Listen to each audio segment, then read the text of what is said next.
We're delighted to know. You know this situation in Birmingham, Mike, where I started my career? They've had an absolute nightmare with rubbish. 11 months this disaster has been continuing. The council, though, now clearing the mess. The bin workers, I don't know what the situation was. We say a very good morning to Conservative councillor Meirion Jenkins, Shadow Cabinet Member for Finance. Good morning, sir. How are you? Good morning, Jeremy. And when I was last on this show with Mike, you call the main man, was the 2nd of May. Yes. And the news this morning is that there is absolutely no news. The Labour Council... 4 months later. Exactly 4 months, nothing. 4 months, they've done nothing. I think they've taken the summer off, except, of course, if someone has the audacity to raise a Union Jack, in which case, all of a sudden, there seems to be plenty of No. I think now, listen, Meirion. I'm going to do this because I want you to understand. Whilst I appreciate the fact there are bin wars going on, and whilst I understand that there are rats the size of tigers, and it's a complete disaster, you mustn't disrespect this government, because you say that if you fly a flag, you're going to be arrested. This is the Home Secretary this morning on BBC Breakfast, quizzed about whether she thinks British people should be able to fly flags. This will blow your mind, Meirion. Have a watch. We actually have Union Jack bunting on our garden shed at the moment. I've got St George's flags, I've got St George's bunting, I've got the Yorkshire Rose bunting as well. I've got Union Jack flags and tablecloths. We've got the lot. I've even actually got some Yorkshire tea bunting, which is probably taking things a bit far. Meirion, you're a Conservative councillor in Birmingham. What do you make? That is the most ludicrous, disingenuous video I've ever seen. She should be arrested instantly, shouldn't she? The health and safety nightmare of her garden.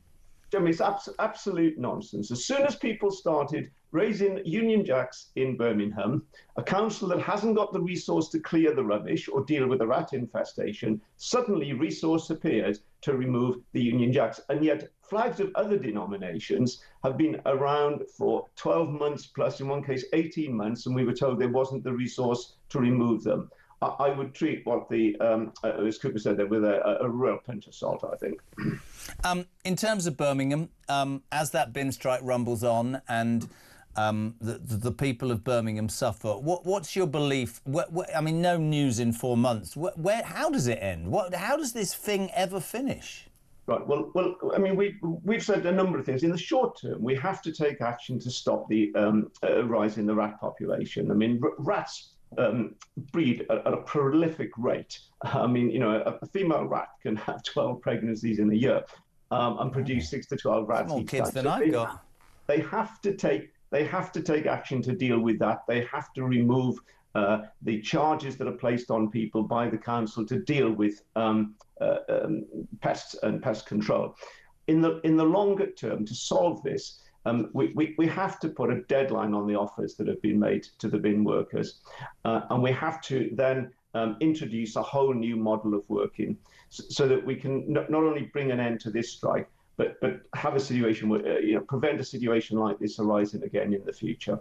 It's an embarrassment to the second city, isn't it? I mean, I spent 5 years of my life working there. It's supposed to be Britain's second city, 100 miles from London. It's a disgrace and rather symptomatic if you had some sort of overview. I spoke to Harry Cole in America the other day in DC, and he was saying that, we've got a globalist government who think they're doing the right thing in terms of human rights ideology, and yet with a laughing stock about what's happening in Birmingham, what's happening with free speech, what's happening with our borders. It's not a good time, is it?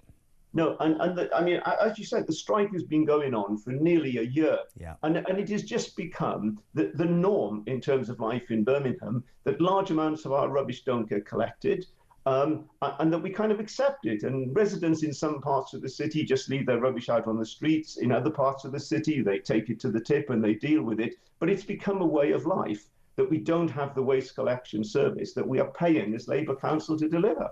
Really good to have you on, Meirion, and I like a good old Brummie name, Meirion. It's Welsh.